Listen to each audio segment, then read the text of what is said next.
One windy afternoon, a resident, Mrs. Peng, was sweeping the corridor of her housing board flat.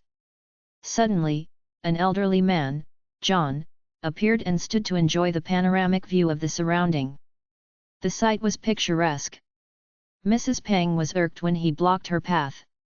She could not finish the task quickly and there were more household chores for her to do. She had to prepare the evening meal, dust the furniture, mop the floor and iron the clothes. She beckoned John to move aside as she wished to sweep that part of the corridor. It was littered with sweet wrappers and papaya seeds.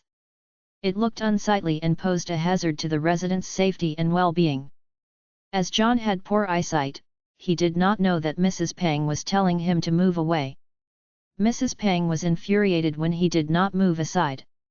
She told him, "Excuse me, can you stand aside for a while?" John was quite deaf and her plea fell on deaf ears. She was at wit's end. To make matters worse, John's young niece turned up and joined John in admiring the scenic scenery of the surrounding. They were soon engrossed in their conversation, leaving Mrs. Peng fuming with rage. It was the last straw. Mrs. Peng raised her broom and rained blows on John, sending them running away in different directions. As John was staggering away from the scene, he raised the alarm, "Help! An insane woman is on the loose. She is after me." However, there was no one in sight. Mrs. Peng gave chase and finally, caught up with him.